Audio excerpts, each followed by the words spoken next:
Start recording. Oh, and we need our picture. We forgot to get the picture, but Caesar's not there. Okay, we're admitting everyone.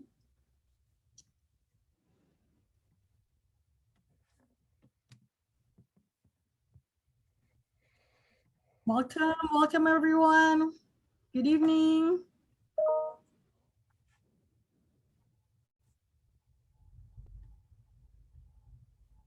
All right, we still have people coming in. Hi, everybody. I'm just going to be here for a little bit. I have class that I have to go to at 5. I'll leave at 5:25. Hello, Yadi. We're glad you're here with us. I'm excited to see the students. I know. To see my El Welcome. Camino students, my Rio Hondo students too. Are they here? Oh my God, I'm so embarrassed. They're I'm probably sure they're for my class. here. Oh my God, I love you guys. I'll see you guys tomorrow already.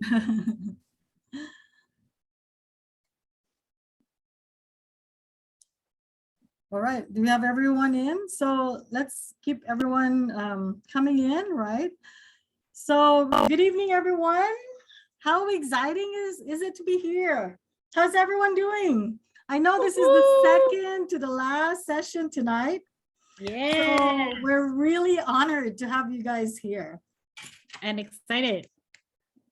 You are in the student panel session that is navigating the student journey for future teachers. So welcome and thank you for being here with us tonight. My name is Leah Martinez and I am the interim project manager and director of the community partnerships for teacher pipeline at Rio Hondo College. I am also part of the Teach for LA leadership team. So this student panel will, of course, feature our community college students in various stages of their journey in pursuing a teaching career.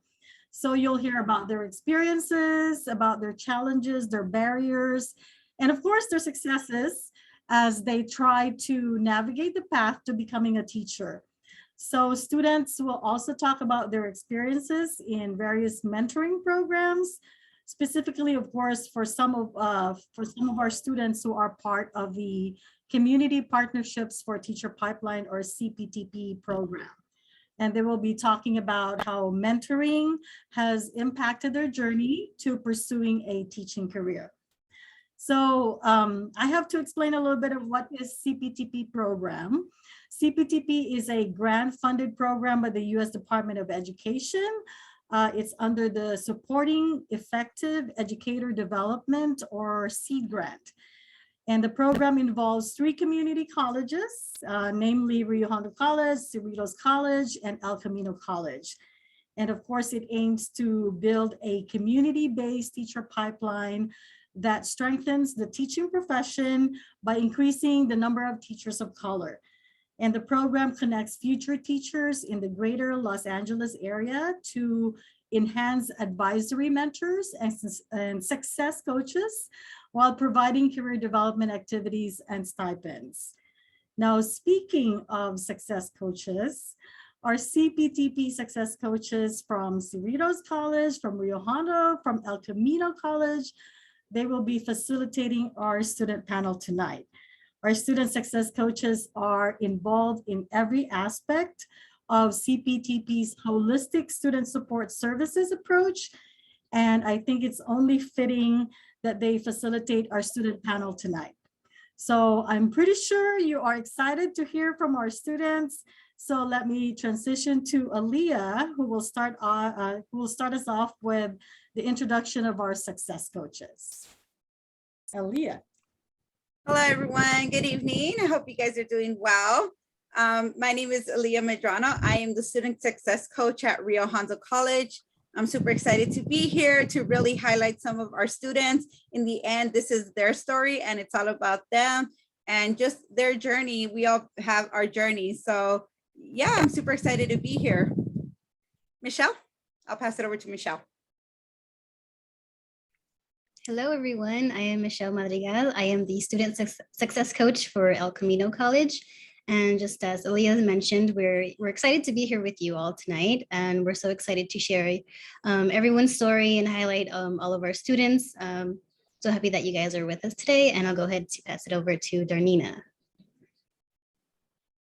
Hi, everyone. My name is Darneanna or Nina. I am the success coach for Cerritos College, and I'm so happy you all are here. And like the other success coaches said, this is a space not just for the speakers, but for you as students to also talk to us in the end and relate to the speakers about what you guys are going through. This is just a safe space for us to talk amongst ourselves as peers and just really relate to one another about what we've been going through, our journeys. We're all in different places. So we appreciate you all, and let's enjoy ourselves.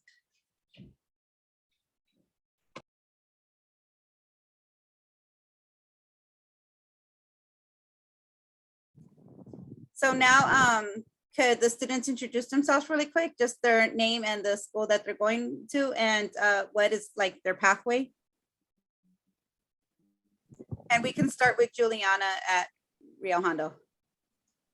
Hello, everyone. My name is Juliana Vasquez. I'm from Rio Hondo, and my pathway, it's in between of certain ones, either being in a classroom setting with children from either preschool to elementary, or being in a hospital setting, either being a child life or going into a district and them sending me to a hospital and helping children who are there for multiple periods of time.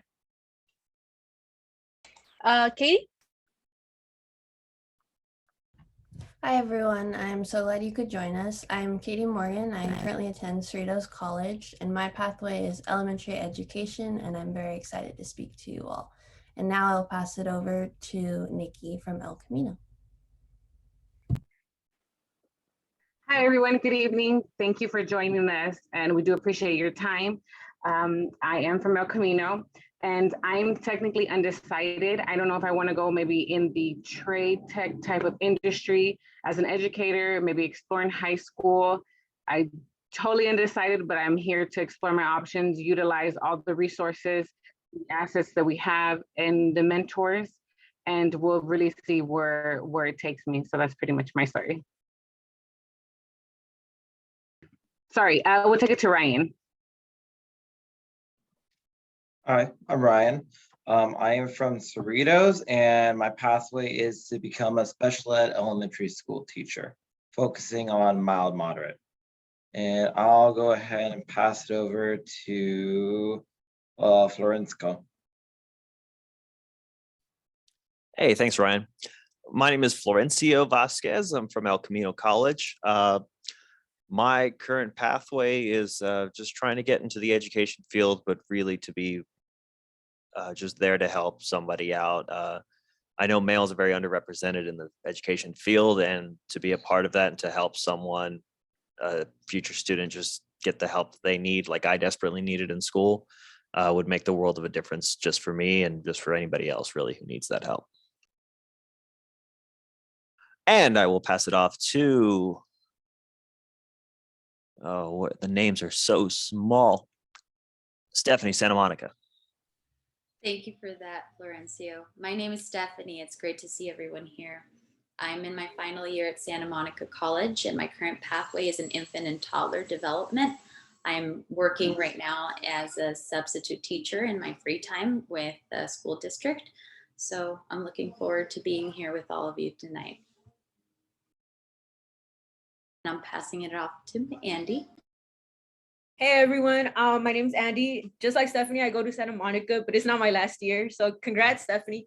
My pathway is working with like small children, you know, possibly elementary, but my main focus is like trauma related, like, you know, going to the schools where like the urban settings, poverty and stuff like that, working in those programs, especially trauma kids. And yeah, that's about it. And I'm from Santa Monica. I already said that, so yeah. Cesar, go ahead. So my name is Caesar. I'm from Rio Hondo. This is my second year, and I plan to become a history teacher, hopefully teaching like around high school, yeah, high school-ish. And it's just, in my high school years, I've had, you know, I had at least 2 teachers that really helped to inspire me to be a better person. and hopefully through my own teaching, I can inspire future students to, rise above, what they believe they can be. So that's about it. And I'll give it to Michelle from El Camino. Unless she's already gone. Yeah, she's one of our success coaches. Okay, But, I don't know. yeah, I'm glad everyone got to introduce themselves. And let's just get right into the questions. Ready, students? Ready. Okay, so my first question is, how has your view of teaching changed since the pandemic? And I'm gonna start off with Juliana. My view of teaching has changed since the pandemic because we have seen how students have struggled because of the pandemic. We have seen how children have gotten used to being in front of the computer and feel like technology is the way for them to do the work. We see how children see the technology as having technology do the work for them. Children don't know how to socialize with others because of the pandemic. Children don't know how to act. We've seen how children lack of social skills because of it. Personally, it did not affect me as much because before the pandemic, I was already taking online classes because of health issues. So it was a smooth transition for me. But I know a lot of students did struggle because they were inside of a classroom most of the time. They were from the beginning or however their schedule was. And it was hard for them to transition from being in person to being in a computer.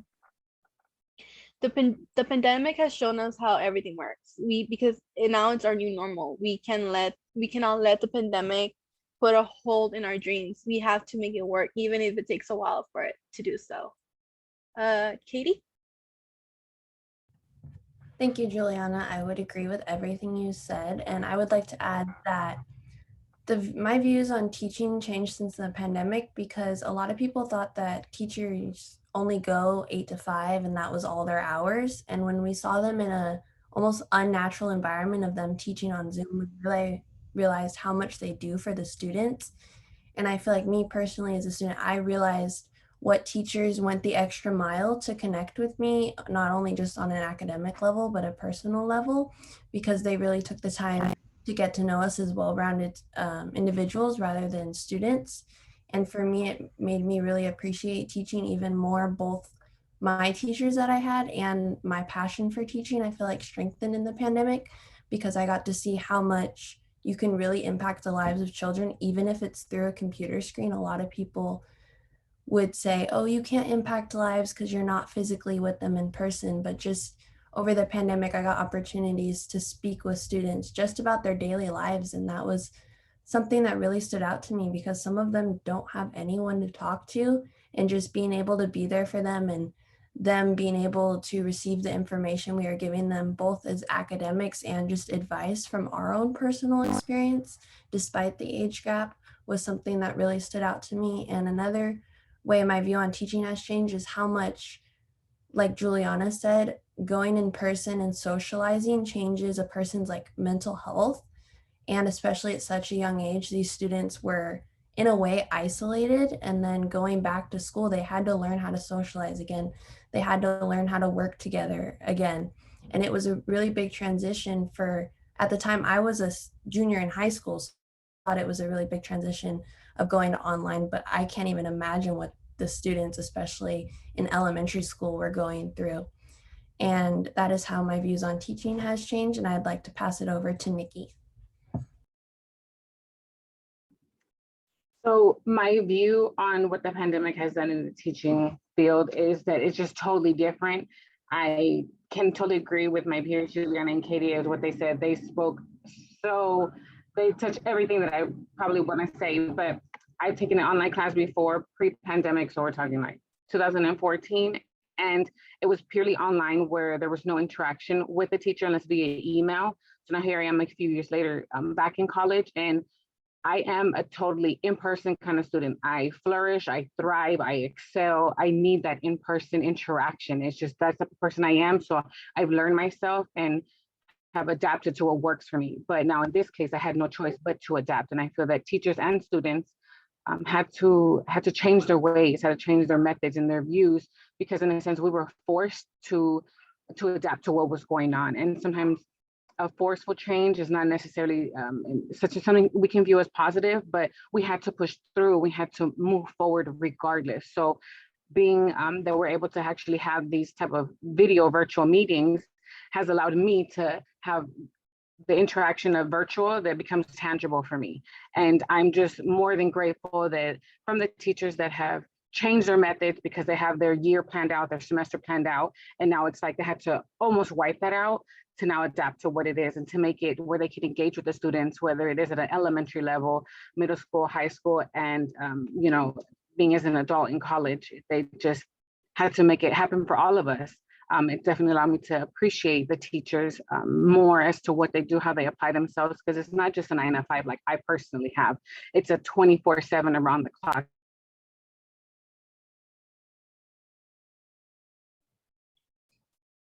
Nicole, you muted by accident. Sorry.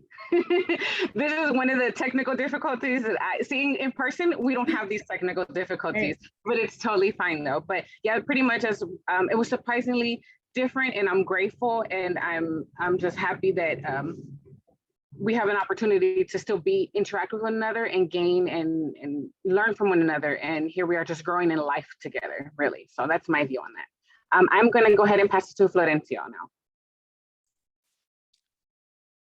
Yeah, sorry, I was just taking off. There's a question. Yadira, do you have a question? No, I'm so sorry. I was just gonna comment. It's called the "You're on mute" year. Sorry, it was a joke. That's happened to me so many times. So they might have to work more times, but I apologize. You're on mute 2022. So yeah, we all need a shirt that says "You're on mute." Great job, guys. Sorry, I'm just jumping in. I'm gonna get out, but you guys are doing phenomenal. Super proud. I have a super proud teacher moment of Flo and Nikki right now, just because I'm from El Camino. Super proud of you guys. Yay. Okay, sorry. Go ahead, Flo. Thanks. No, I needed that. I needed to hear that before I started talking. Well, my views on the pandemic, my views on teaching rather during the pandemic didn't really change much, but I'd say they evolved more after seeing this pandemic affect not just adults, but kids in general.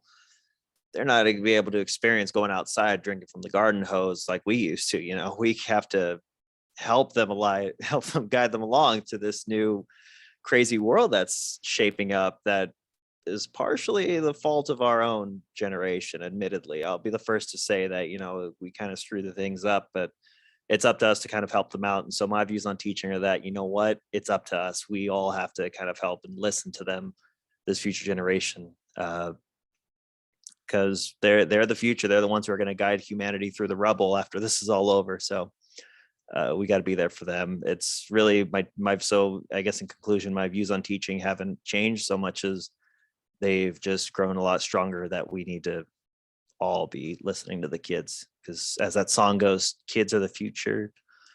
You can teach them well. I don't know. It was a good song. I know what you're talking about. Yes. Yeah. If anybody knows the title, please throw it in the chat. Can you tell Flo took my class? Yes, Flo. Thank you, Florencio. That was amazing. I do know that song, so we can all drop it in the chat. All right. Thank you guys for answering that question. We're going to move on to question number 2, and Michelle's going to take over. Yes, so great answers, everyone. So the second question is, what challenges do you think students face in education? Oh, and I'll go ahead and choose Nikki. So kind of piggybacking on what I said earlier, I personally had to learn, and I was through school, learn how do I learn, how effectively, efficiently, how I can apply it so that I can retain the information. When I'm in a situation where I get nervous, I can think, okay, hold on, let's take a second, let me remember what I learned. Sometimes there's not resources. Sometimes people just don't know. I was talking to a friend earlier about financial aid, and there's just so many there's so much money out there that people shouldn't have necessarily be so worried about the money that they're going to use to excel in continue to exceed in their education. So back to what I feel like the difficulties are is just that sometimes kids don't know, the resources are not there. And then, you know, like Florencio said, there's a next generation now, so we need to do better. We need to try better. We need to think better. We need to do better so that we can simply be better. Once we can get that all together, we can then pass it on to the next generation. Hopefully they will absorb how we have absorbed and then pour into the next generation. And hopefully we can overcome those obstacles, teach our communities, whether it is color or not. We're all human. And we want to be able to encourage one another, lift one another. We all laugh the same, we cry the same, we bleed the same. So we need to pour into the next generation and allow it to be a domino effect, because I was poured into, so I want to pour into the next one to avoid those gaps that are unfortunately there, but kind of is what it is. So that's my look on the difficulties. I'm now going to pass it on to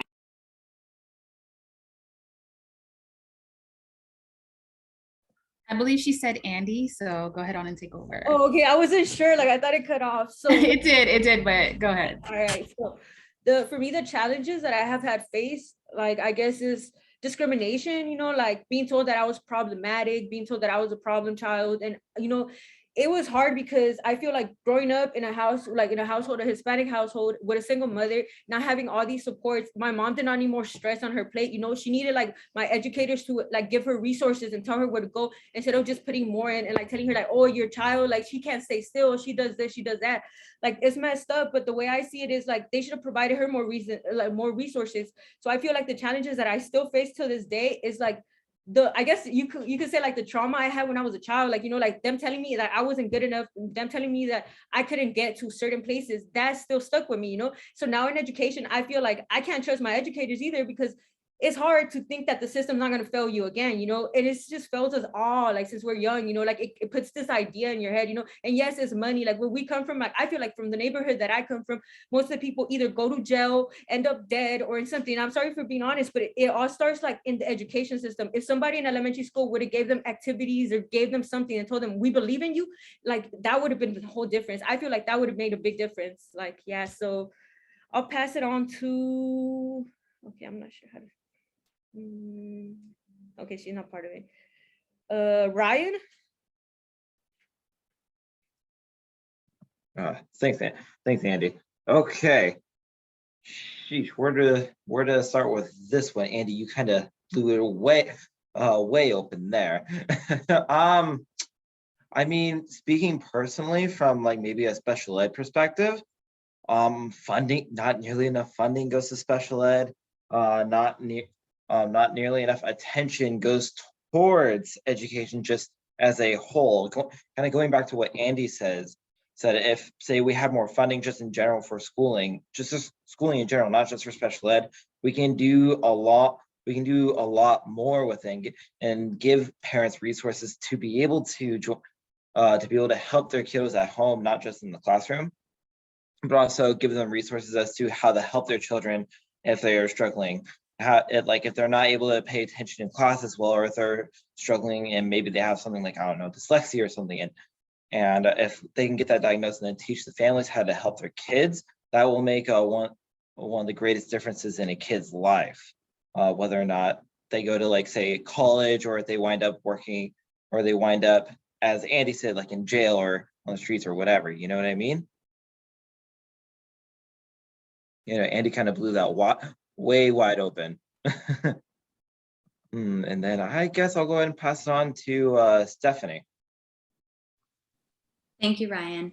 I believe that some of the students that I've been working with face challenges a lot with social and emotional needs, particularly with self-regulation or the ability to manage the behavior that happens when the world is happening around us. It has definitely taught me how to be more mindful about adding those resources to our families. Like what Florencio was saying, more of the growth for me as an educator to support the families in our program and implementing more social and emotional learning as a way to support our students and meet those needs. And with that, I will pass it on to Juliana. Juliana, before you answer, I just want to say you guys are answering really great, and I appreciate you guys bringing special education into the mix, because that is an area that is very important to me as a person who is in special education. I think it's really important. And whether or not you want to be a general ed teacher or, you know, a subject specific, special ed is an area that affects us all, because you see these students in your classroom. So thank you guys for bringing that up. And actually, I'm going to move on to question 3.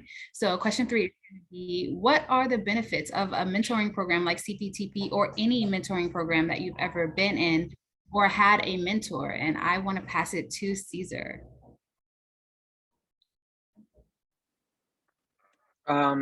So in my view, at least, some of the benefits of the mentoring program are, you know, the obvious ones are like you get direction of what you need to do because there's people who've already done that, so they know what they did. They can pass that knowledge on to you. And also personally, it gives me like a confidence, because when I see somebody do something, regardless of, you know, where they come, there's, you know, thousands of teachers all over the world. They all have different backgrounds, but the fact that they can become teachers and inspire students, that's something that they, you know, when I have trouble finding motivation or something, I can talk to a mentor. I can, you know, all the Cptp staff has been very helpful too. So whenever I need motivation, I need just any sense of direction, I can rely on the program to get me there. And also it's helpful to have an inside view of something, because if you obviously looking towards teaching, it's slightly different from what I imagined, because when you see something, you only see the external view. You don't really know it until you get the view from the inside. So just getting that minor inside view, even just through the mentor that I have, it's been really helpful to really make sure I'm on the right track and to help me reaffirm my my want to become a teacher. And with that, I'll pass it on to Florencio. Hey, thanks, Caesar. And hang in there, man. You're going to get through it, dude.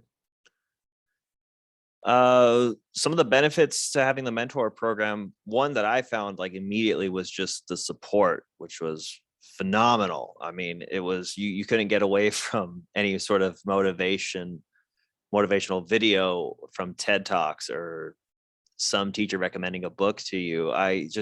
The amount of support you get from this program is just incredible. I remember in freshman year of high school, I had my freshman studies teacher tell the whole class, he just split the room down the middle and he pointed on this side, says, this half is going to pass and graduate high school. This half is not. And of course I was on that half.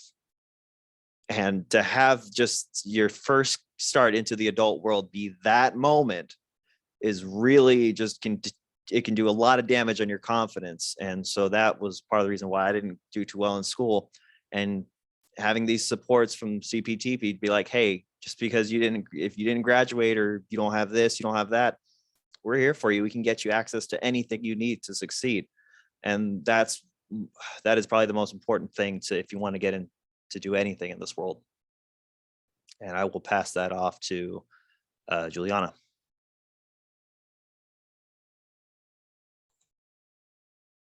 Some benefit of being in the mentoring program is having someone to lean to. A mentor can help look for the answers that you're looking for. Even if they don't have the answers, they can look for someone who does. When having a mentor, you can have somebody who has had the same dream as you have right now. They can tell you their experience from what happened in the first year of teaching and what their challenges were to get to where they are now. A mentor can encourage you even if you already had a pathway in mind. If you don't, they can help you guide you to find one that's right for you. You can visit their classroom and learn from their classroom management techniques and even how they handle discipline and behavior management. If you cannot see the school, you could do Zoom meetings. While with having a mentor, the best thing is that you can schedule a time that's best for you both. It doesn't have to be, it could be either any time of day, any day or anytime. Darneanna? Well, I could answer this question as a success coach. I've had a lot of mentors, throughout my lifetime. So I won't spend too much time. I'm actually going to pass it on to someone. But what I will say is that it's easy to think about going at something alone. And I personally was that kind of person that was like, I'm alone. Well, if I can do it on my own. And don't do that to yourself. There are so many things that everyone brings to the table. And every mentor I've ever had, any mentor program I've ever been in has showed me so much and given me so much insight that I would have never come to on my own. So I think mentor programs are amazing no matter what they are. And whether you're in a mentor program or not, you end up being a mentor for someone, whether it's a family member, a friend that you meet, a peer. We all benefit from mentors and being mentors to someone else. So I want to pass this to Andy. So for the mentor, like how I have benefited is like finally feeling like I have people that I could talk to in like a non-judgmental environment, you know, like it feels good having people that understand where you're going and like the path that you're going. And like there's certain things that like I don't know how to voice what I want to do, right? Like my passion, like I'm all over the place. And then it's like having mentors, like I feel like I tell them and they lead me the right way. They give me the correct terms that I need and everything. And if I'm just having like a bad day and I feel like things are not good, like I remember we had Renee as a guest speaker in one of her group chats, and then she said, don't let nobody tell you that being a teacher is not going to get you anywhere. Like it's going to get you somewhere. Believe me, it's a good occupation. And that's what I feel like you get from mentor groups and like from all these other places, you know, like from people like that is supportive to you know, and to your cause, and that's have the same vision and have all the like, you know, that want the same thing that you want. So yeah, I feel like that's what I benefit from mentors and stuff.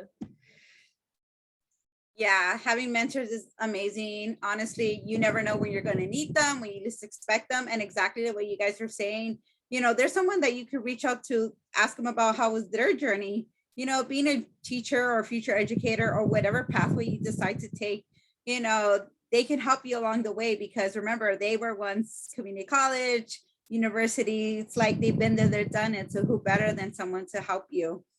But okay, we're going to move on to the next question. And for this one, what experience since you joined like a teacher preparation program or one at your college or like the Cptp program that has stand out for you the most? And I actually want to say Stephanie first, because I know she's working right now in the Early Childhood Development Center. I'm not working at the actual center, but I am working at an infant and toddler development program.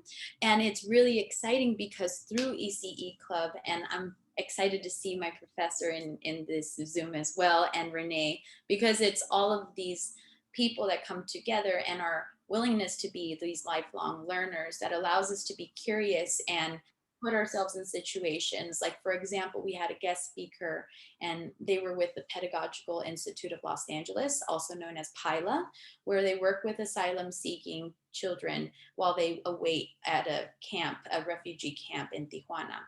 So it was very scary for me to go through that process, but I was at least able to rely on those mentors and that reliable support system to build on those diverse relationships and help us young asylum seekers seek that type of comfort that might not come so naturally because they do not have the homes that we are so accustomed to. They are just reduced to their bunk beds and blankets to cover up for privacy. And it's really interesting to see how we're all able to be curious and continue this path as lifelong learners. So thank you for the experiences to all of my mentors here. As part of it, it's also gaining an appreciation for what you do, because without you, I wouldn't be here. So thanks. Yeah, that's quite an amazing story that you get to have, especially helping out refugees. And I can't imagine what they're going through. And I used to help the Syrian refugees out in Jordan when I taught English abroad. So it's quite an eye opener. But I would like to pass it over to Kathy. Katie, you pronounce your name right? Katie? Yeah. Katie, yes, no worries. I love that story, Stephanie. That was very eye-opening and very beautiful. Something that stood out to me for my mentorship, and I'm through the Cptp at Cerritos, is I was going through a lot of rough times, and my mentor allowed me to go and visit her classroom. And the first day I was there, I felt like I was where I was meant to be. And every struggle, every hardship, every just doubt in my mind went away as soon as I walked into that classroom. And I feel like the Cptp program allowed me to step out of my comfort zone, not so much that teaching wasn't in my comfort zone, but saying yes to things that normally I would say, I don't have time for that, or let me see about my schedule. And it really just opened my eyes to a lot of the things that these kids are going through that no one sees. Because going back to one of the questions about the pandemic is like, over Zoom, we didn't see a lot. We saw the kids almost not knowing how to function, but then you bring them back into the classroom and it just really opens to your eyes of all the different learning styles and everything. And I wouldn't have got to learn that if I wasn't a part of the CPT program. And something that also stood out to me is that the mentors aren't just there to help you with teaching or your academic journey, but just your personal journey in general. Like if you're having a bad day, they're there to talk to you. And that's something that stood out to me because I would have never had that if I wouldn't have joined it. And also adding to that, the success coaches and everything we have through this program is truly the best support system that not everyone gets a part of. So it just made me really grateful to see people believing in me and showing that they believe in me and helping me work towards my dreams. And with that, I'd like to pass it over to Juliana. Some experience that I've had since joining the Cptp program have been unique. I've learned from the best. They don't see any question as something that's not important. Because when we ask a question, that always opens to a whole new conversation, and that can help you find the answer. By us asking questions, the mentor can see that we want to learn new things. We want to come into this program and don't know. When we come into this program, we don't know sometimes we don't know what pathway to take. We can get the experiences from mentors and explore what we like and don't like through the program. We can visit classrooms or do it through Zoom. We can also make a schedule with our mentor that best works for us both. We can make a connection with them and they can keep on going even after we leave the program. We can make friends through this program, and we make friends through this program with others who have the same goal as us. Ryan? We're on question 3, right? We're on question 4, and it's Yeah, I got it right over here. Okay. My experience, I mean, mine has been just so overall positive. I was paired up with a middle school special ed RSP teacher, and I mean, every time I walk, anytime I'm able to get into the room, after my first visit with the teacher, actually, my mentor had messaged me a few days later saying how much of an impact I had already made on the kiddos, and she had said that a lot of her kiddos had been asking when I was going to drop by again, and just being able to see, being able to get that message from her was like, oh my Lord, to see that just after just one day with kiddos, and these kiddos didn't even really get to know me, or at least I felt like they felt like I was able to really make so much of an impact that they'd want to see me again and feel that they had already made this kind of bond with me. It was like, wow, this is kind of what it's like to actually be a teacher. So, but yeah, I'll go ahead and hand it off to. I'll go ahead and. All right, before you hand it off to someone, I just want to say thank you guys for sharing that. And I like to hear that you said it made you feel like what it really feels like to be a teacher. And sometimes that's what it takes. It takes that moment, you know, that you're in the classroom and you're connecting with students and you're like, oh my gosh, like I can really do this. I can be a teacher. So I love that you shared that. And so sorry to take your mic. I'm going to pass it to Michelle for question 5. Yes, so the next question is, what advice would you give to someone contemplating joining the teaching field? And I'll go ahead and pass it to Caesar. So somebody who wants to join the teaching field, I think the biggest thing for me is that you have to, it doesn't matter how you are, like in your personal life, like if you're kind of shy or you're not very outspoken, you have to be at least confident in your own words when you're speaking, because otherwise, how are you meant to teach others when how are they supposed to have that faith in you to put their faith in you to teach them, to make them become better, people, to continue their education when you don't have that faith in yourself.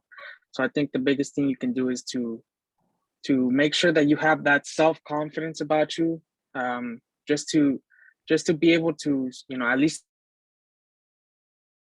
inspire students, or whoever else you might teach, even just just not being afraid of what you're saying, even if it might be, you might say kind of wrong, or you think something's wrong about this or something, just saying it with some sort of confidence and helping your students along. Also, you obviously, like, if you want to become a teacher, you have to be able to explain things like precisely, like you have to be sometimes nitpicky about certain things, because that's what it sometimes requires. But you also need to do that without becoming condescending, because it can be very easy to go from teaching to somewhat like condescension. And if you kind of talk down on your students, it's breaking their morale. They don't want to learn. They'll just be like, whatever, this teacher doesn't like me, I don't like this class anymore, I don't want to learn, just get me out of here, let me do my worksheet and I'm done. So you really need to basically just have faith in yourself and be nice enough to when you say things, they don't come off as very mean or arrogant, even if you are in I guess technically a position of power. But you shouldn't. It should be as a position of like just to help others. That's basically all it is. So with that, I'll pass it on to Katie. Thank you, Caesar. I agree with everything you said. I'm going to take a different perspective on that. Is something I've learned through contemplating at one point joining the teaching field, is not only do you have to have confidence, but you have to be willing to step out of your comfort zone. Because I feel like a lot of teachers can go even year to year and they have to relearn every student's teaching style and everything. So you're constantly having to adapt. You're constantly having to move on the fly, work on the fly. And another thing I would say is establish connections, because you never know when those are going to come back and you're going to need them in your future. And as little as reaching out to someone, just like in this conference, of sharing your story, you impact the lives of someone else, and that is a chain reaction. So I would say step out of your comfort zone, say yes to things you normally wouldn't. Agreeing with what Caesar said, have confidence. You don't necessarily have to have confidence in like you have all the experience and you have all the answers, but just be confident and you're there for one reason, and that's to impact the lives of others. Wherever the layers is to that of your own personal story, that's up to you. And building those connections, you get to see every different perspective, and everyone has a different perspective. Even if they're in the same classroom as you're going to observe different things because of your own personal experiences. So overall, I would say step out of your comfort zone, network yourself, and establish connections with your peers. And with that, I'd like to pass it over to Juliana. The advice I would give someone who's contemplating joining the teaching field, I would say just do it. What do you have to lose if this is the right call for you? That's what the Cptp program is there for you. It's there to help students to see that teaching is their calling. It's there to help guide them in the right direction, either that's being in the teaching field or not. The program helps guide you in the right direction. It helps students to find if teaching is the right call. By pairing with a mentor, you could pair with the mentors to see if you want to be either in elementary school, like infants and toddlers, middle school, high school. And if you see that early education is not right for you, you could go into middle school. Try middle school, to go with a mentor that's teaching in the middle school field. If that's not the right call for you, try with a mentor who's in high school. That's what the program is there for you. The program is there to help you explore the different stages of different ages of teaching. It could be either your calling could be either infants and toddlers all the way to high school to adult. It doesn't matter what your calling is. If you love if you love teaching, if that's the right call for you, just find what age group it's right for you. If it's don't miss the opportunity to see if teaching is right for you. If you think that's your calling, do it. What do you have to lose? I will pass it to Stephanie.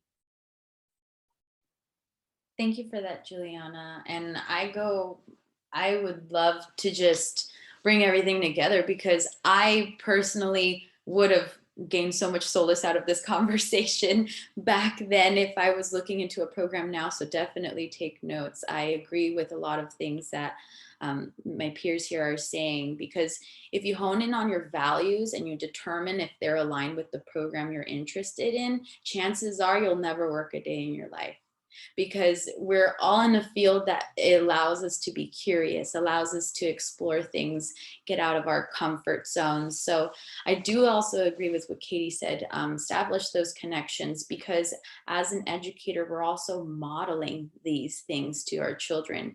And if we're teaching them to live in a sort of harmonious environment where we can communicate with each other, we can also just help them be more self-regulating and just great, capable people. So I'm glad that we're talking about these things.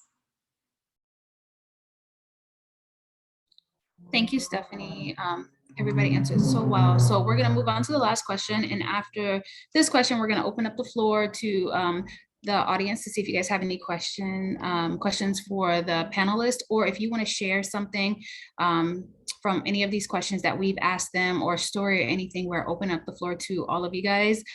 Just, give time to other people to answer too, so that, people can get their stories out there. But I want to ask you guys, all of the panelists, about their future plans, right? So I want everyone to just throw something out there. It doesn't have to be a long statement, just about your future, because there may be someone who's also thinking about their future and you may give them an idea. So I want to start it off with Andy.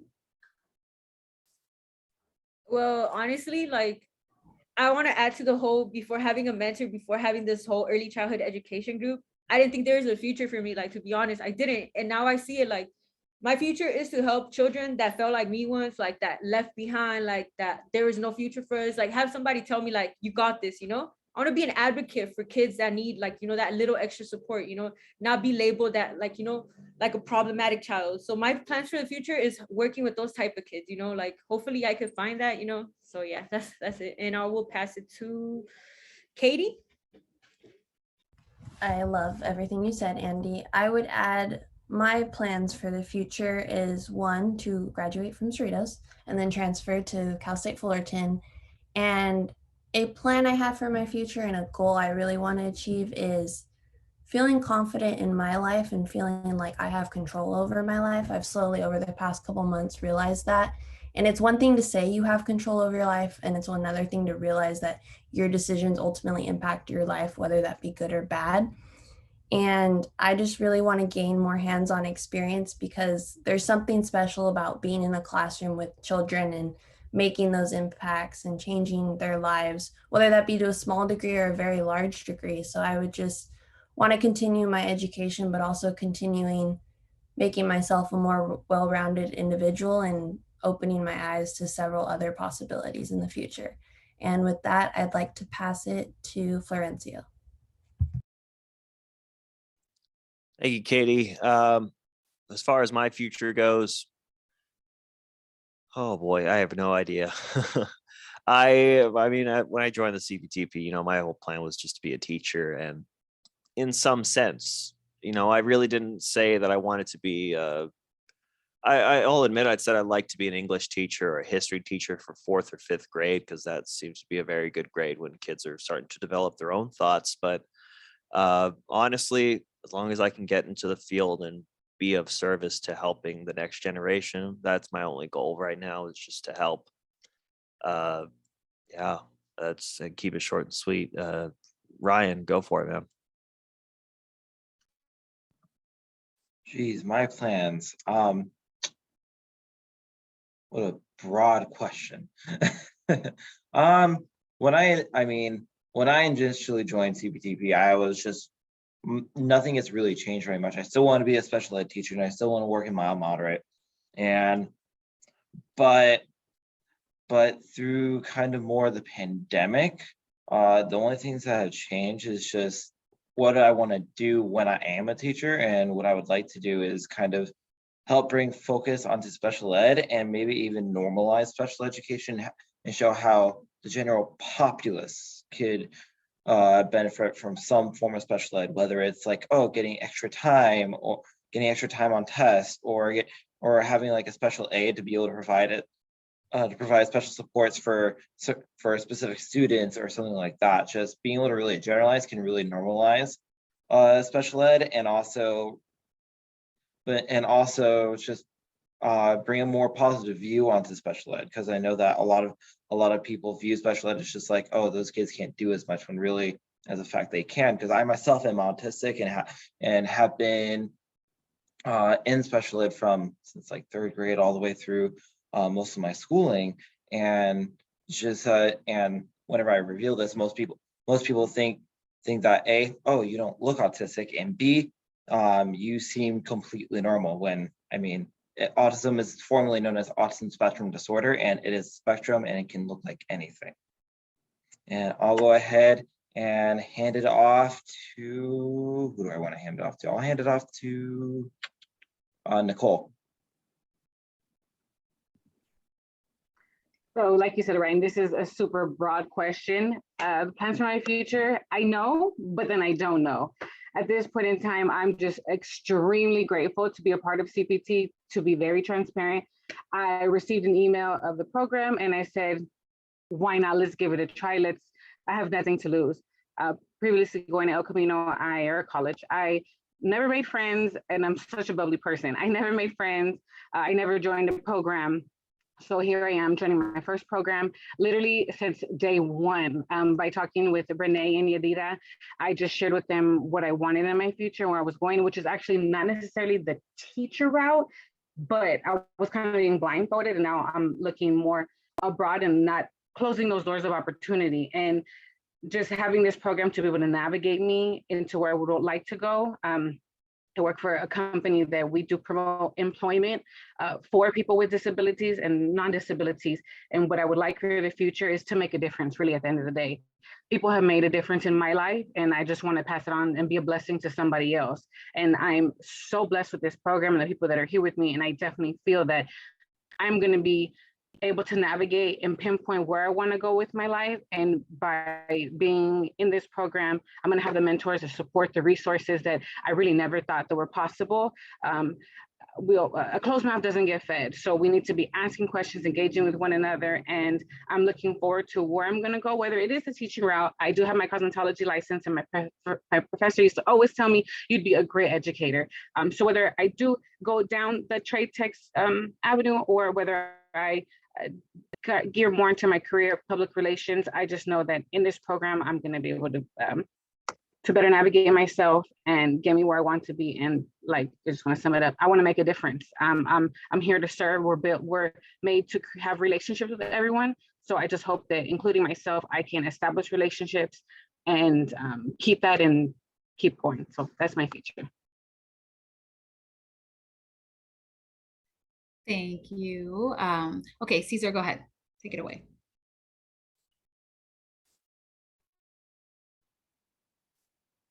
Much like Nicole, I was kind of, when I first got the email, I was kind of like, yeah, sure, why not? You know,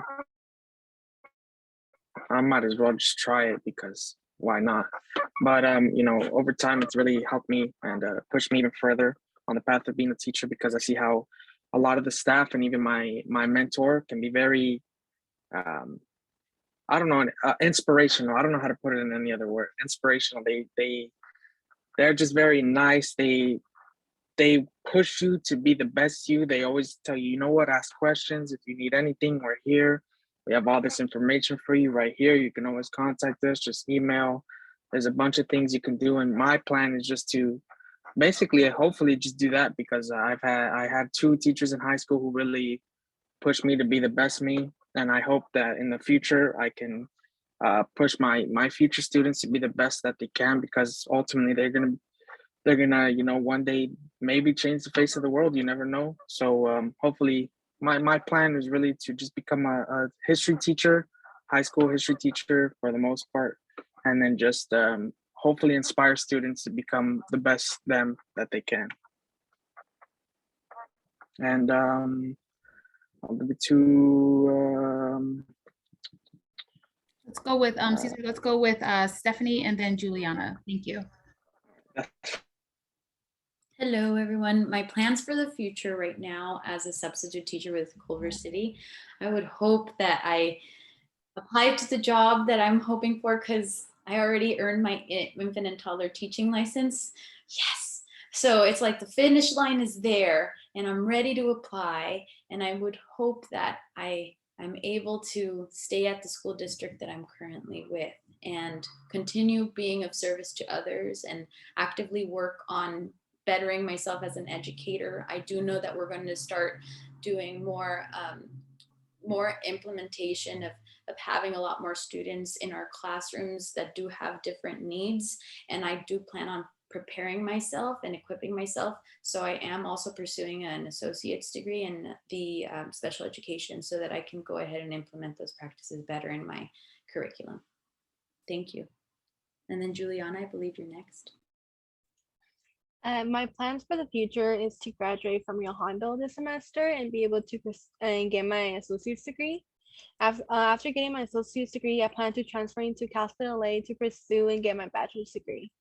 After getting my bachelor's degree, I want to be able to work either at a school or in a hospital setting, but mainly in a hospital setting. I want to be able to be either child life or going into getting my bachelor's, getting into a district, and then sending me to a hospital and work with kids who are there for a long period of time and helping them with their studies. That way they don't get behind. Yeah, that's about it. Wow, y'all gave amazing answers. I'm really proud of all of you, and wherever you guys decide to go, it's a journey and this is your journey, and I'm really glad to listen to your stories and all. And even to the people who are listening, I hope that this was some type of inspiration for you. And you don't have to be a teacher, but in the education field and all, there's so many pathways to take.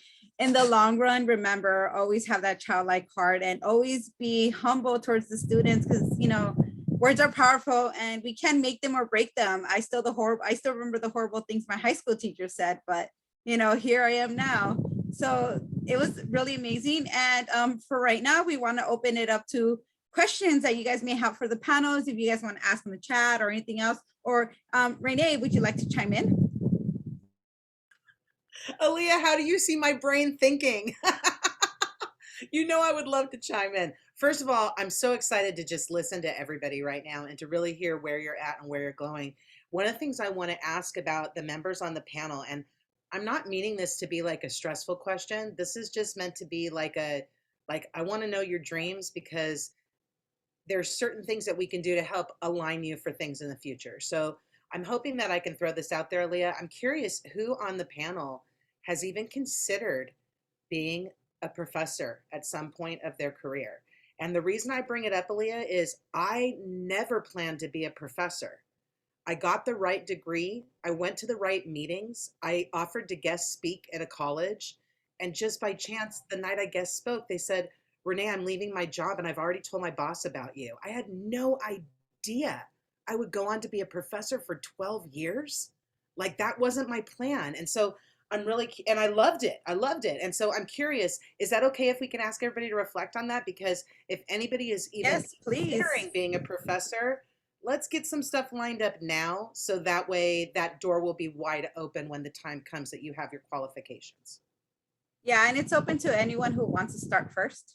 I love that Stephanie raised her hand, because Stephanie, I literally messaged your faculty that you work with, and I'm like, please tell me that Stephanie's planning on becoming faculty. So no pressure, but let's hear it, Stephanie. No, definitely. I resonate with your story, because I am now teaching sustainability works at Santa Monica College for 8 weeks.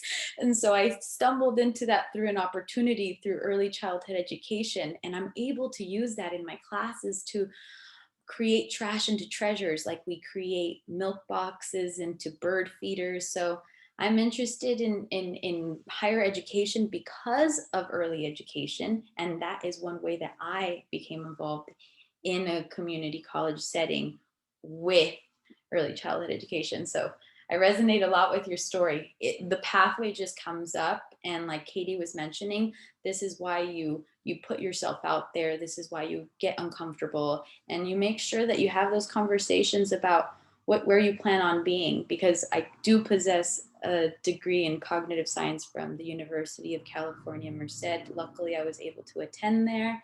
And then I ended up continuing my education at Santa Monica College, and that's led me to teaching my own course. So thank you for asking that question, Renee. It's important to know that what we know and what we have as a support. So thank you. Now I know who I can reach out to. That's wonderful, Stephanie. That's exactly what I was hoping for. So we'll need to talk some more offline.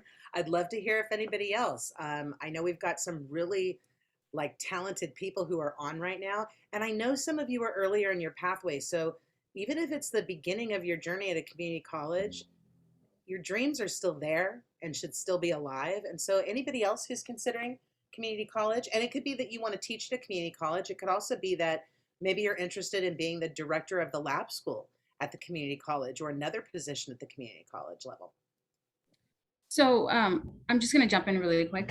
Sorry, my neighbor is bouncing the basketball and I'm by the door, so if you guys hear that. So Renee, it's funny that you say that because that wasn't always on my radar, but what I noticed when I was going through school was that I was working while being full-time, going to school, and I was working as an aide.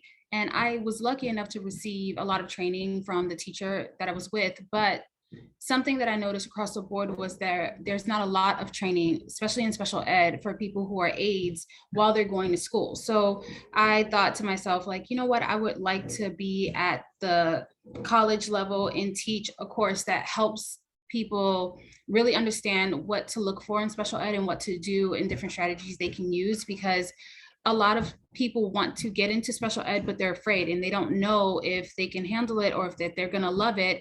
And when they become an aide, sometimes the training is not there. So they burn out before they can even decide that they want to work in special ed. And as someone who is a little bit biased about special ed, I think that it would be great if we can get earlier training in the community college level for special education and for people to work in the field sooner than later, so that, you know, they know what to expect and they've had time to acclimate themselves to the environment of being with special needs students. So yes, and that is a part of the reason I'm in my master's program at Cal State Long Beach, because one of the perks is that, you know, you can get yourself into an associate professor position. So I am hoping to do that in the future. And I see Mario's hand up. If no one else from the panel wants to comment, we can move on to the audience.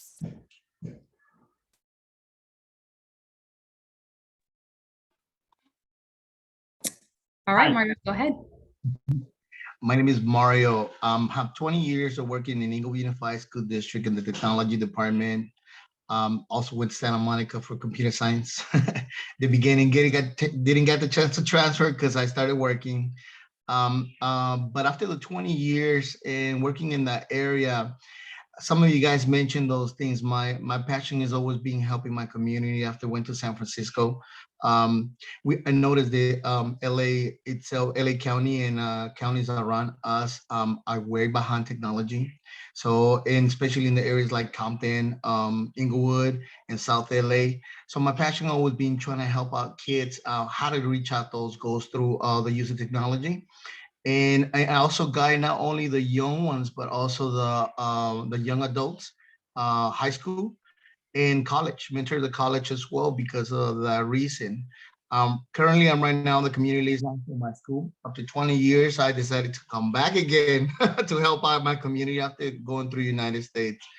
And I think after seeing all United States, it's definitely my passion to be in the classroom, helping the kids, teaching them technology. And I'll also help the people that want to be helped. I have a couple of students, they have already dropped out of college. And actually we were able to get them back into college. And now they got accepted in Stanford. So they're in the waiting list for Stanford. Just by talking to them, it's like, hey, we need people to come and teach you, we need all this stuff. So we were able to motivate some of our staff to go back at AIDS, especially at AIDS, to get back into school, go in there, get their degrees and everything, because we need them in the classroom to help our kids. And that's just what I mentioned, that I'm here in our community in Inglewood. We're changing everything. We're helping our area, and we're here to support you guys. If you guys want to come and help us over here.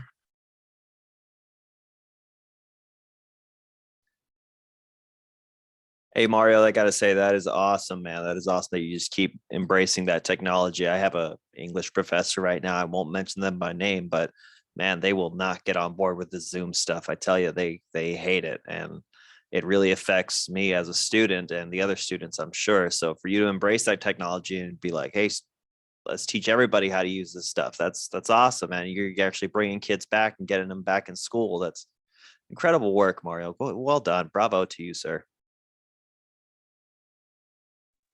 Thank you.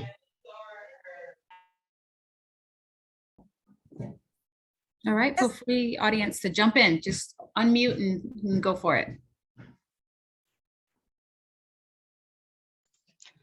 Hi everyone. I have a question to ask. Two questions actually. My first question is, how much exposure do you have to assistive technology in your training? It seems like if you're a special education teacher, you have the advantage of knowing about the various assistive technology, but then the general ed teachers, they will have a child on IEP, but it seems like they don't have that much of that exposure. I could be wrong on that.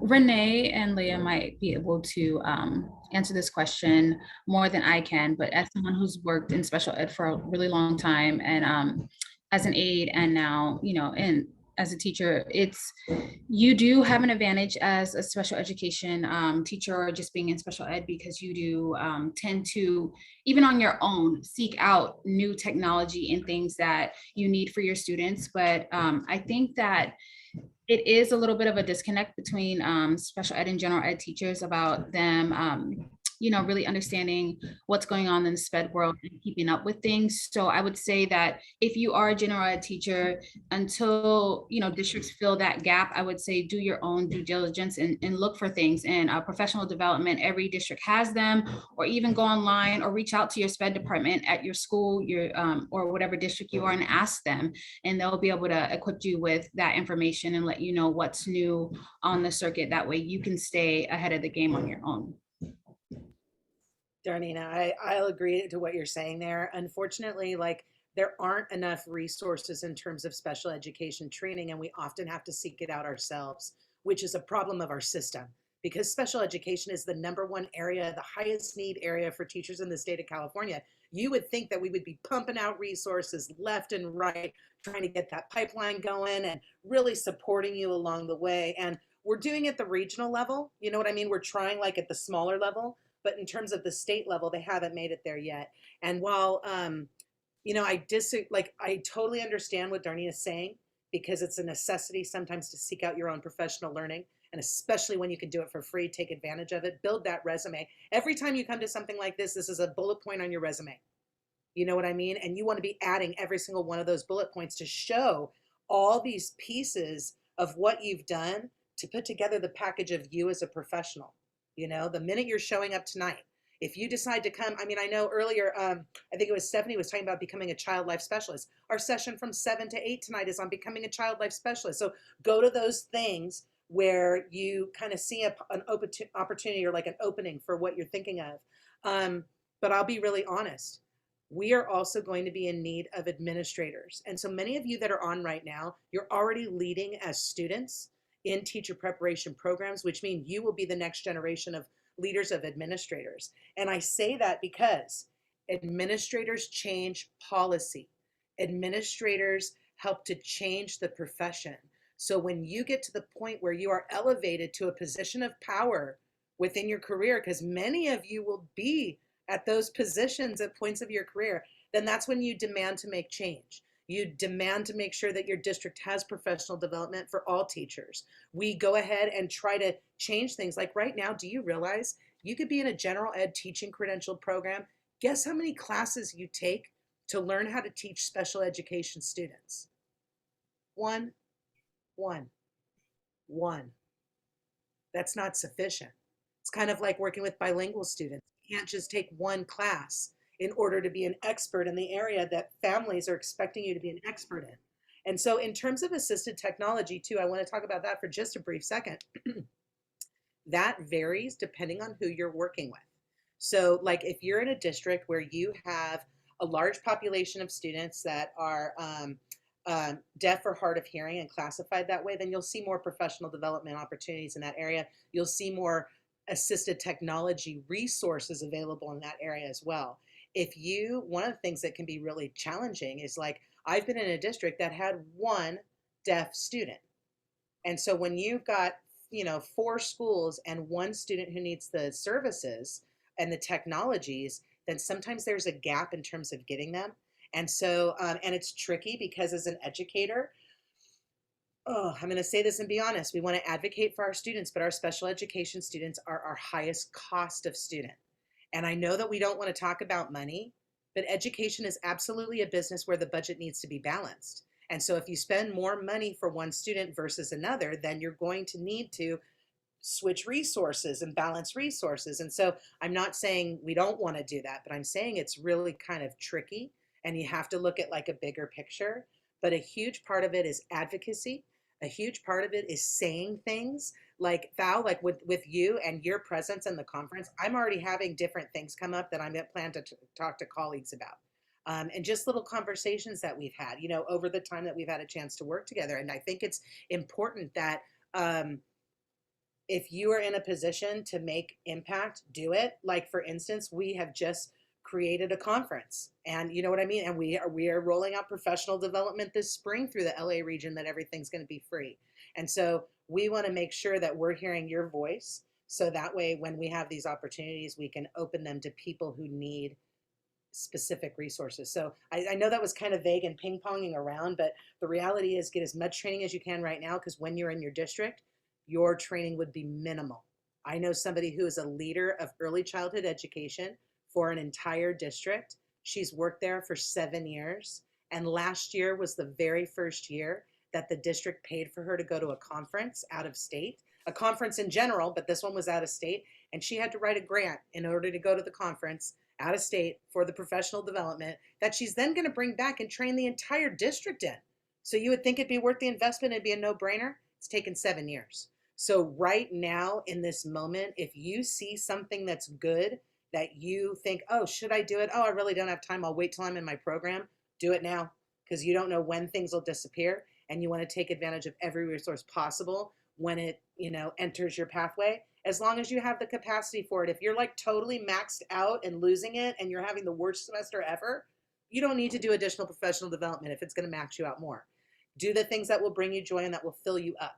There will be times in this profession you will feel beaten down. So do the things that fill you and make you feel good when you have the capacity to do it. And find the good people around you. Put good people around you, because when you've got a team, then you're not alone. And you always have somebody you can ask and somebody you can cry on a shoulder and, somebody that you can go to. Thank you for allowing me to speak on that.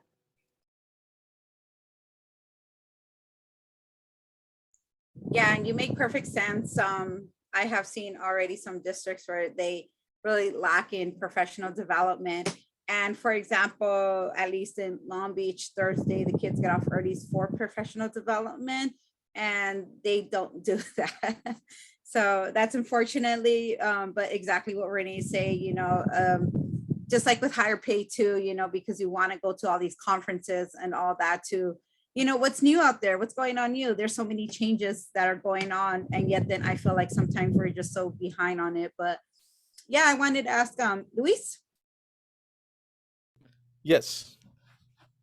Oh yeah. So I just wanted to make a comment because just hearing like Andy speak, I did relate with her a lot because I remember going to elementary school, high school, being one of those students who were always getting kicked out of class, going to detention, being suspended, like having bad grades, and like I just I related a lot with that because like even though I went through all of that, like I really like to learn. Like I really love to learn. Like I love Shakespeare. I love like learning about U.S. history, and so I know how it feels like when you feel alone. You feel like you're not wanted. So like, um, that's why I appreciate everyone on this panel just speaking about like their pursuit for being a teacher, because it makes me feel like I'm not alone either. So I really appreciate everyone that what they're doing.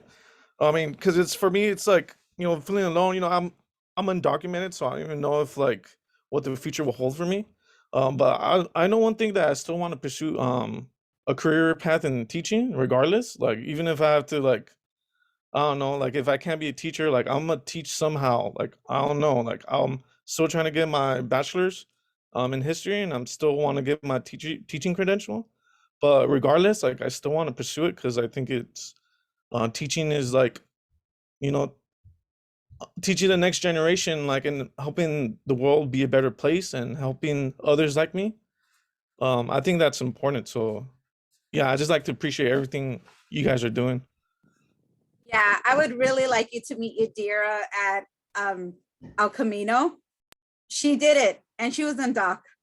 And I don't know where you're at, She but said that I maybe we just can started connect private you with messaging her. Luis. I was like, Luis, don't worry. We've got somebody for you to meet. Thank you for Yeah. saying that, Leah. Yeah, and I don't know if Angie wants to chime in really quick, but Yeah, I was typing to you right now, but hey man, like I'm here for you. Like, I know that how it feels to be alone and stuff. Like, I mean, I might not be like the biggest person to support you and everything, but at the end of the day, I love the fact that even after what you've been through, like all that experience, you still want to find a way to be able to not make another child feel like you did, like how we did when we were growing up, getting kicked out of class for just being like being a little bit too hyper or something, we're not the problem, they were supposed to help us. We were the kids, and I love that you're doing that. And even if you can't teach here, and like, but they already offered you so many things. Like they said that they could help you. We could go and teach like, those schools and like all over the third world countries and everything. We could find a way to make this work, but you will teach. I think that you will, because your like dedication to it, like the fact that you got love for that, it's admirable, to be honest. I don't know if that helps, but yeah. No, yeah, thank you guys so much. I really appreciate it. I'm gonna still continue on that pathway, so we'll see what.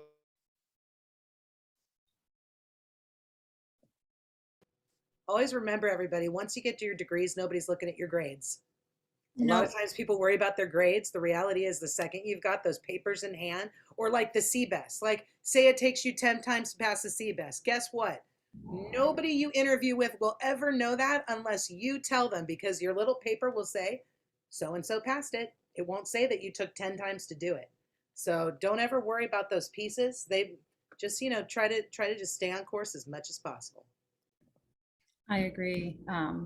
Don't get overburdened about grades. That is something that often happens, and it's okay to want to get good grades, but just know that once you make it to that finish line, you made it, and that's what matters. So I want to call on Lonette. She had her hand up and then she unmuted a couple times. So go ahead. I don't want you to get pushed out. No, I just wanted to say, first of all,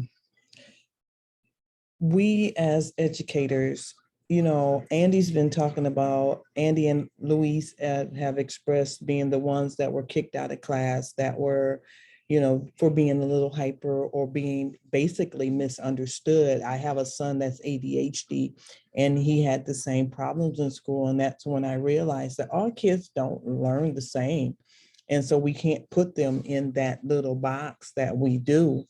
And even if you're not you don't have that loud child that's being disruptive. I was one of the quiet children, and my teachers, they just left me alone. They didn't encourage me. They didn't push me through. So I figured if I got, a C, I was average, I was doing fine.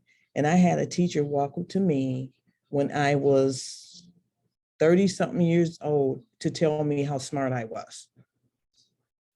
So I went all those years thinking I was, just an average student, when I had somebody that felt I was smart, but just did not give me that push. And so and I looked at her, I said, well, why didn't you tell me that 30 years ago? And it would have helped my self-esteem. It would have helped me push myself further. It would have did a lot for me. So we have to make sure that we continue to encourage all the children and to get them where they need to be. And I also wanted to say, don't ever give up, because I am 58 years old. I worked for the post office for 33 years. I retired in 2020. And I started working at a preschool in March. I retired in December 2020, and I started working at a preschool in March of 2021. So it's never too late. As long as you're breathing, it's never too late. So keep pushing towards your goals and you will get where you need to be. Figure out, I was terrified when I went to that preschool. I'm telling you, I was terrified. But kids love you and all they want is attention. So if we give them that, let them know that we care about them, you'll do fine wherever you go. That's all I wanted to share.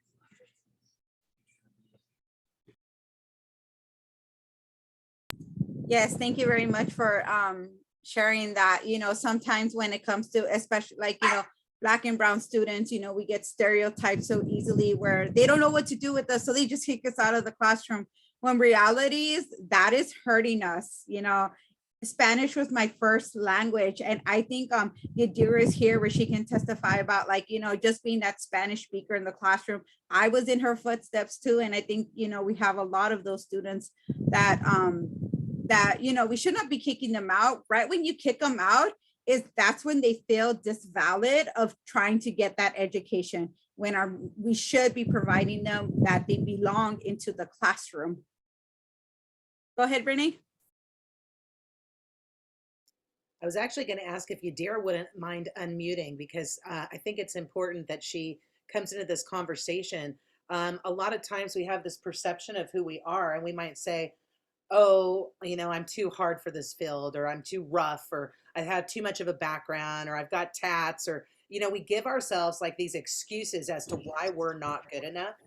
And I think Yadira Arellano is this perfect example of somebody who has had perseverance in this just very, very different level. So Yadira, would you mind muting for a minute and just sharing with students a little bit about your journey? Did you ever think you were going to be a professor? Did you have this smooth pathway? It's important that everyone's inspired today.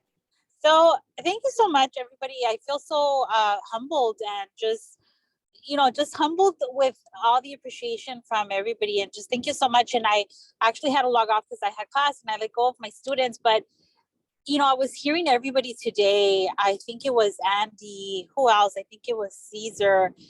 And I see you guys in myself so much. You have no idea. I see little bits of Andy in me, and then I see little bits of Caesar in me. But I want to let you know, no, I wasn't meant to be a professor. I wasn't supposed to be here.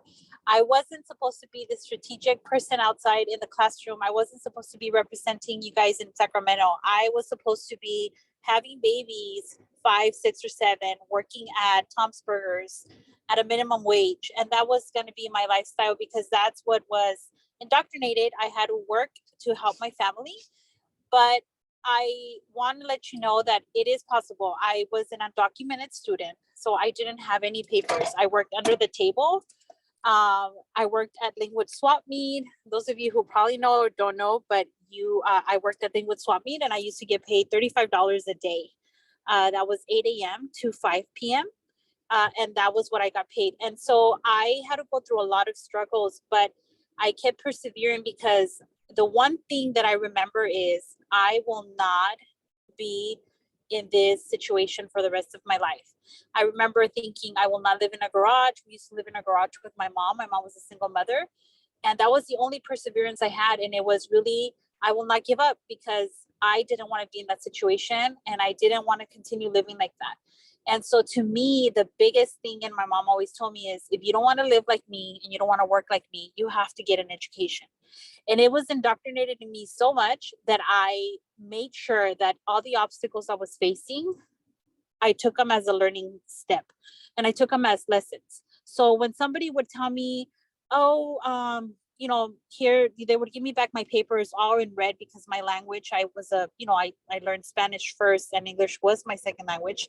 So writing academically, and I'm telling you right now as a professor, that is one of the biggest and most scariest things I've ever felt, is writing an academic paper. But here I am. I had to finish a thesis to get a master's degree. And so I wrote academically. I can write an academic and I can cite. And so I'm here to tell you that if I did it, you bet that you can too. You're going to be there, but you have to keep at it. You cannot let little obstacles and all the obstacles that we're facing, because I know what you're facing. I know that you're probably facing the pressure of your family because you want to help them out and they are struggling. And if you worked a little bit and you can help them out with those little monies that you can get, then you're going to help them out. But I'm here to tell you that the benefits that you're going to reap from your education after are far more better than what you can reap now. So, you know, let me give you a little example. I was able to take my mom a couple weekends ago on a trip. I'm able to help her now more than I was able to help her when I was working in the swap meet. There's times where my mom needs, you know, a large sum of money and I'm able to help her now freely because of my education. So I do want to let you guys know not to give up. You got to keep holding on to whatever hope that you have, whatever resource you have. And that, if that's the Teach El Camino, if that's Cptp, if that's your school, you hold on to it. And you hold on to resources and you hold on to a mentor, because that's what's going to bring you out. And so if I did it, you guys can definitely do it. And another thing is, you should never be afraid to speak up. That is the one thing that I was always afraid. And I am learning now that if I would have spoke out sooner, if I would have said something sooner, I probably would have got ahead in my journey, but I didn't. And so I made those mistakes. So don't make them. And I tell my students, if you've taken me for class before, you know how passionate I am about education. I am the one professor that will tell you, you need to ask questions. You need to ask me. If you're not understanding me, then I'm not doing something right, because my job is to make sure that you understand. So if you're not understanding, then it's my problem, right? I'm not explaining it correctly. And so that's the mentality that I wish all students had. Don't be afraid. Step into that person that you are and speak up. And that's just a little bit in a nutshell. I didn't want to take over the whole meeting.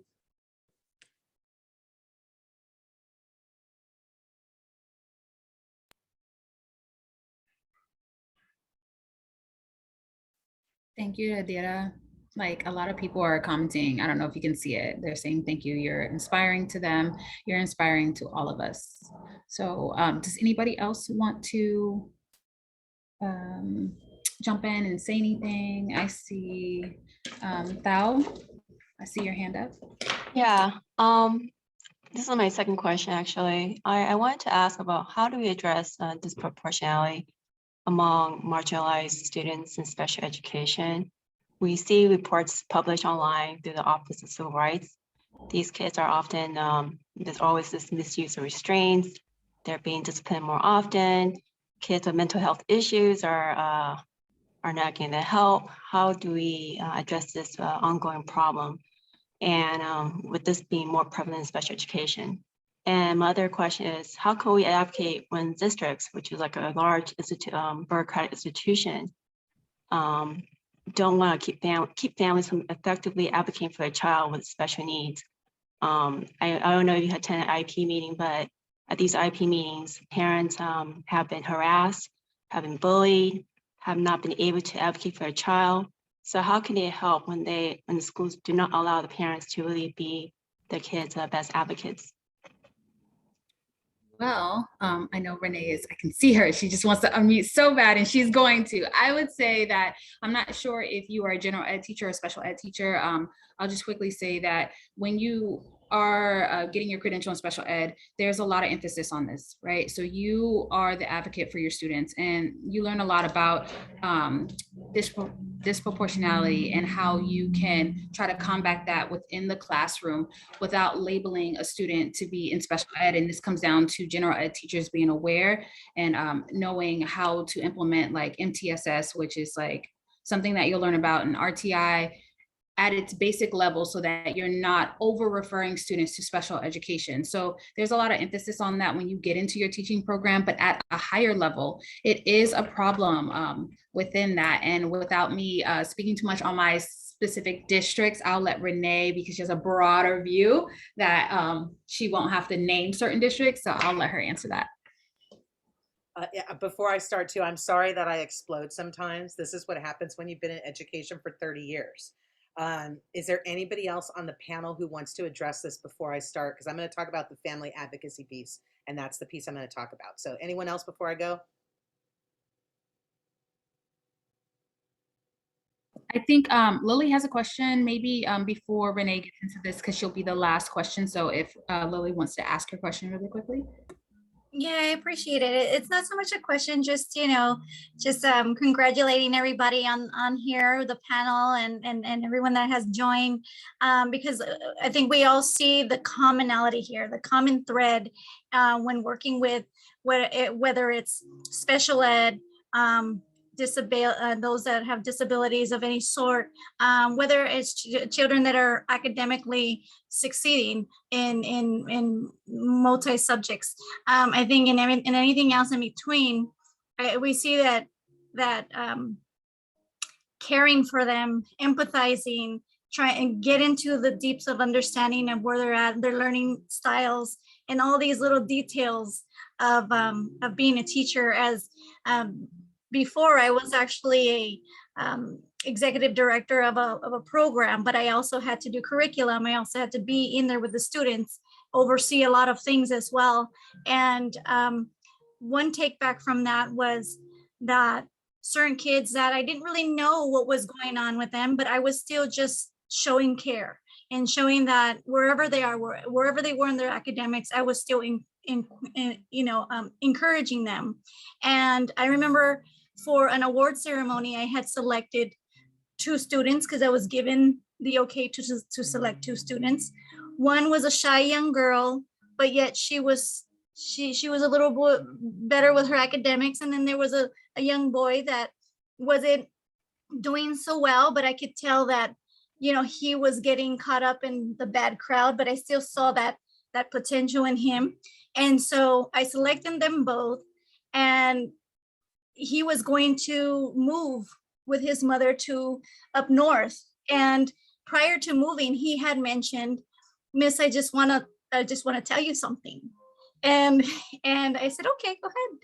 He said, "I just want to thank you for everything that you've done, everything that you saw potential in me that I didn't even see in myself." And he started listing all the things that he had been diagnosed with. And I, you know, being able to see beyond all that. And I think that, you know, I had to turn around a bit because I wanted to cry. I wanted to show emotion because it's just like, you know, it tugs on your heart to know that these kids they're feeling supported when we can just see beyond what they're experiencing. And, you know, I had another young kid that was a problem kid, but I actually sat him down, and I knew he didn't want to do work because I felt deep inside, he felt insecure about doing or reading, or so we sat down and we did it together, you know. And so just to see how they evolve when we just show empathy, sympathy, we care, and we just show that we're on their side at the end of the day. Yeah, that's it. Thank you so much for sharing. That's a beautiful story, and you're right. Like Lynette said, they just want someone to see beyond their labels, and that's what we all want. We just want that someone to really believe in us, to tell us that we can do it. Whether we believe we can or not, it's just so helpful to hear those words from anyone and it be genuine. So thank you. All right, Renee, go ahead. I see Andy's hand up, so I'm going to ask real quick. Andy, did you have something you want to say before I talk Yeah. about the family engagement? Yeah, I wanted to add to that, because you guys are talking about kids with disabilities, but I want to ask about, like, how about like children that are experiencing abuse at home, that are being, like, you know what I'm talking about, like neglect or sexually abused or physically abused. How do you incorporate that to, like, the whole disability thing? Because I feel like these are children too that we often leave behind, like, that we don't pay attention to because we don't know what's going on and stuff. So yeah, I wanted to add to your, like, already, if that's okay. That actually can absolutely go with what I'm going to say. One of the best things about being an educator is we live by an ethical code. Literally, there is an ethical code that if we see or hear anything that is suspicious with a child, with one of our students, or with any child that's in our life, by law, we have to report it to Child Protective Services. And I'm going to be honest, the moment that happens in your career, because it will, if you're going to be a teacher, that will be part of your career. It's a scary moment. You second guess yourself. You're like, is today the day I call? That's when you go to your group. If you have a principal you trust, if you've got another teacher you trust, you go, this is what I saw today. What are your thoughts? You always find somebody that you can throw stuff around with. And then they say, okay, Renee, here's what we need to do. And I'm going to be honest with you, Andy. I once had a moment where I walked into my son's classroom. I was not the teacher of record in the class. And one of the boys had bruises from fingerprints around his neck from being strangled by his father, or attempted strangulation. And so the teacher was like, oh, I don't really think there's anything there. And I was like, are you joking? Those are fingerprint bruises. We absolutely need to call today. And she was uncomfortable. I said, hey, I'm court reporter, or I'm a mandated reporter. I absolutely can call. And so we worked together, not only to call for that child and to advocate for that child, because the hardest part about that is then you hand it off, you know what I mean, to the experts. But then we also devised a plan. And I said, look, my son's in this class with this child. Any chance you want to track those two kids together for the duration of this child being at your elementary school? Because then you're guaranteed you've got an extra set of eyes that is also a mandated reporter that will be watching this child. And guess what? That's what the school did. They kept my family along with that child for that continuity of care. No, I wasn't hired. Fortunately, I had taught at that school before, so I was trusted. And we watched that child. Now, the scary part though, Andy, a couple years ago, he moved to Texas. And that's when sometimes you lose kids and you're like, I don't know what happened. You do as much as you can while they're with you in their care. You do everything you can. But there's also times when you go, oh my gosh, what's the next step for that family? So, and I would love to say it's all beautiful. It's not. There's a lot of really hard things that happen in our field. But then there's also times when you change people's lives. I've absolutely changed people's lives. And they come and say that to you and go, oh my gosh, I was just doing what was right, So always say something and know that it's part of our ethical code. That's what we all sign up for. We sign up to advocate for children and families. That's part of this gig. Okay, now I'm going to go to Tal's comment about family advocacy and special education. And first off, I want to say thank you. I absolutely know that we are 10 minutes over right now, but this is also important. And I can't believe that we have 62 of us that are staying on. And I just hats off, because when you go above and beyond, you become that person that changes lives. And so right here, your commitment, I appreciate it. Okay, and I know we've got to stop pretty soon. We absolutely will. But special education is tricky. As I mentioned earlier, special education is one of the highest costs of a district. And so as much as everybody in an IEP meeting, individual education plan meeting for special education students, or a 504 plan for students, would want to advocate for students, there's times when your hands are tied. When a district goes, wow, you think it'd be really good to get them that device? That's $20,000. We don't have that in the budget. So, and so then as a teacher, you're like, okay, do I stay loyal to my school or loyal to this kid or whatnot? So here's what I want to share with you. You find someone who knows education code. You become friends with them, because that person can meet with parents anytime they want outside of their job, okay, to talk with you about, to look at your child's IEP and to say, wow, have you asked for this? Have you asked for that? Did you know this is a modification you can have? Did you know you could ask for this? And so you almost have to find an internal person who can be an advocate. But here's the tricky thing. The person can meet with you and give you the words to advocate as a parent, but there's many times as an educator where our hands are tied. And so I'm going to be honest, and this is, I probably shouldn't say this on recording, but I'm going to. There were absolutely times when I knew that my schools did not want, and it wasn't like they didn't have the kindness in their heart, they just didn't have the money, but they weren't able to do as much as they maybe wanted to for a student, or maybe the resources were minimal for a long time. And then the moment I got my hands on the IEPs, I would literally meet with parents and go, okay, here's 10 things you need to advocate for Daniel for his next IEP. You can even get me invited to the meeting and say I'm an expert, and I can sit there and help you. And if I'm not that child's teacher, I can do that. If I'm that child's teacher, sometimes it's a little tricky, but even having somebody that can review the documents and say, here are some points of where you can advocate would help. And then I want to say something else. Advocating for special ed is absolutely something that every single one of us can do right now. The people who run special education for the state of California, there are people like Sarah, there are people like Sheila, they work at Department of Ed. They're literally like people. Like, I've had coffee with Sheila. Like, you know what I mean? And so if you have a voice that you want to share and a perspective you want to share, find out who the gatekeepers are, who the people that kind of run things are, and get your voice to them.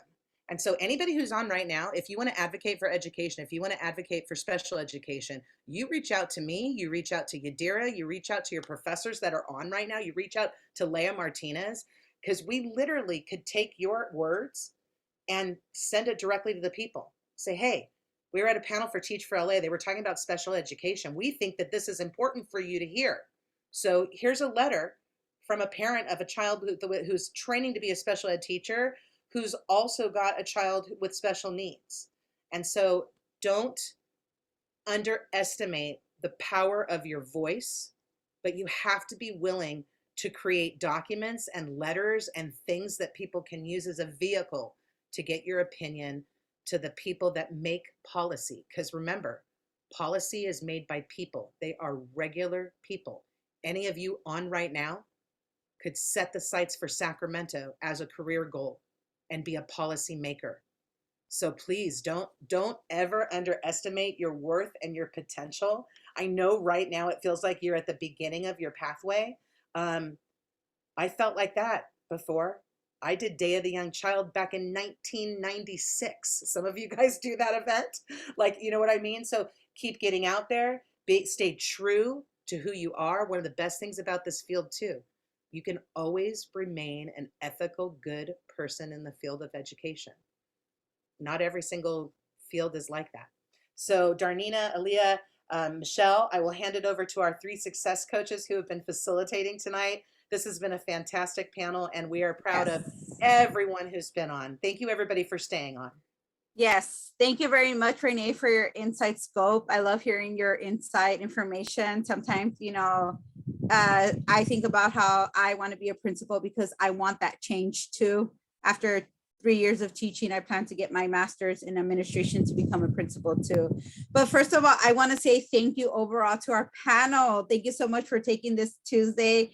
And thank you so much for this communication and all. I wish you the best for the future. So yeah, if you guys want it, we can exchange emails. I know you guys probably got tired of my emails. Please keep in touch with Darneanna, Michelle. I know we'll love to hear back from you guys. Thank you for everyone listening. And Leah, thank you very much for all this. But yeah, I know it's way past 6:30. It's 6:30, but yeah, we're gonna have to go ahead and cut it. And thank you very much. Panels, can you please hold back for a minute? Thank you very much, everyone. And Renee, Leah, Yadira, can you guys drop your emails in the chat for anyone who wants to email you guys directly and ask questions? Please. I absolutely will. Also, Darneanna, I hope it's okay. I just put a plug in for the next session that's starting at 7 o'clock. So if anybody wants to join us, we'll be on in 15 minutes learning about becoming a child life specialist. Caitlin, I just put it in the chat. Please go ahead. And if you can't reach it there, I will put my email. Anybody can email me and I am happy to send it to you that way. And thanks for being here tonight. Yes, of course. And then everyone, just remember we have Teach for LA tomorrow too. So attend what you can. Thank you guys so much. Bye. Thank you. Wonderful job, you guys.